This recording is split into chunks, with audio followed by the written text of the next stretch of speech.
Markets are getting confusing. On one side, we are seeing wars escalating, oil volatility, and rising global tension. On the other, the stock market is still making new all-time highs. So what's really going on? Is this strength or just a calmness before the storm? Today, I will show you exactly how I'm positioning my portfolio for May 2026 and why I am doubling down on global exposure instead of reacting emotionally to the news. I'm ATP and let's get started. Before we talk about the market, a quick portfolio update. On the ETF side, we are now sitting at around 38% profit, which is actually a new high for this portfolio. Meanwhile, the stock portfolio is currently up around 21%. And once again, this tells us something most investors ignore.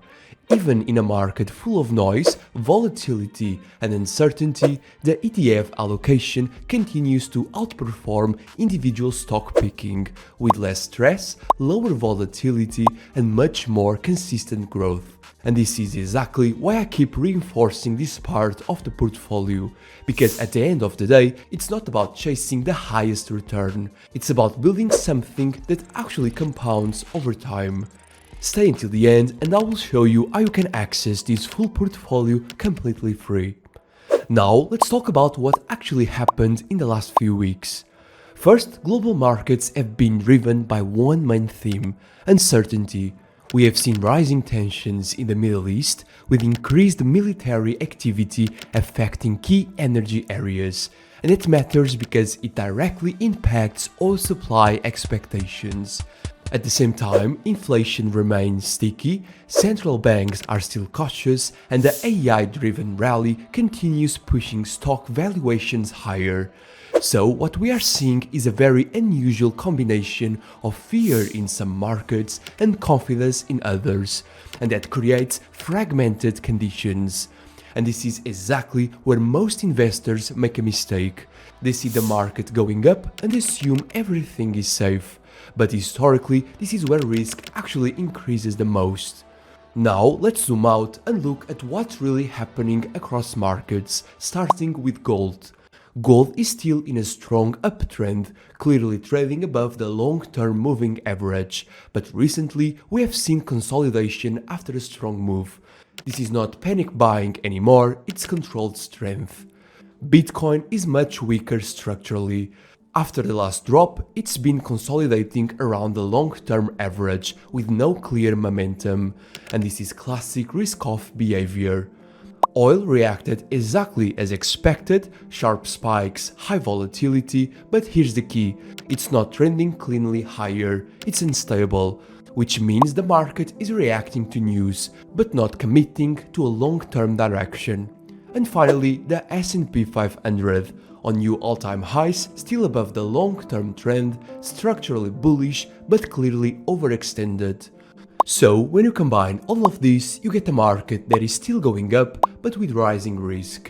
And in this kind of environment, you don't chase hype and you definitely don't overcomplicate, you simplify.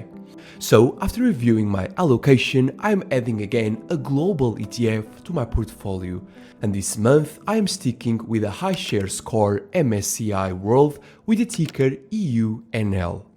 This ETF tracks the MSCI World Index, giving exposure to around 1,300 companies across 23 developed countries, which basically means you are buying a large part of the global economy in a single position.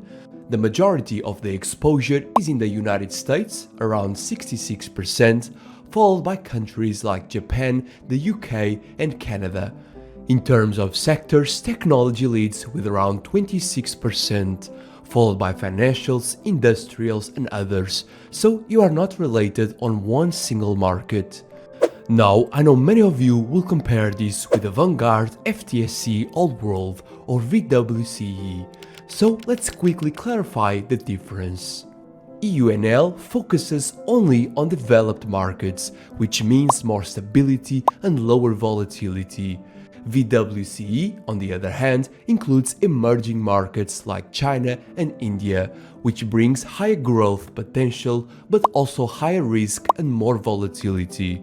So the decision really comes down to your objective. If you want more stability and consistency, EUNL makes more sense. If you are willing to accept more volatility for potential growth, then VWCE can be interesting. But for me, in the current conditions, I would rather protect capital and grow consistently.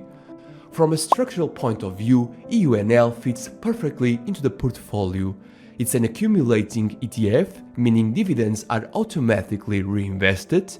It uses physical replication, it has a low expense ratio of just 0.20%, and the fund size is massive, over 110 billion euros, which gives strong liquidity and stability. Performance has also been very solid, with around 30% in the last year, more than 70% over 5, and close to 600% since inception, while maintaining controlled volatility and drawdowns. And in this market, you don't need to be smarter than everyone else, you just need to avoid making the big mistakes. So for me, the decision is simple. I am not chasing trends, I'm not reacting to headlines, I'm building consistent exposure. So let's head over to XTB's platform XStation 5 and make the purchase. XTB is the broker I recommend and personally use, and one of the reasons I use it is that it allows me to buy real stocks and ETFs with 0% commissions up to 100,000 euros in monthly volume. The interface is simple, the execution is fast, and it works well whether you are just starting or already experienced. Once you are logged in, go to the Market Watch, search for EUNL, open the chart, right-click on it and select New Order. I already have a position of 2.5 units, so today I'm adding another 2.5 to round it up and increase my exposure. Then I just click on Buy, confirm the order, and that's it. Now, if you want to follow all my portfolio moves, see my full allocation and get access to everything I share inside the group, you can get 1 year completely free. Just open an account on XTB using the code ATP, send us a screenshot and we'll activate your access right away with no deposit required. And that's it. If you enjoyed this episode, let me know in the comments, and if there is any ETF or stock you want me to analyze next, just drop it below. Don't forget to like and subscribe, and as always, happy investing. Bye bye.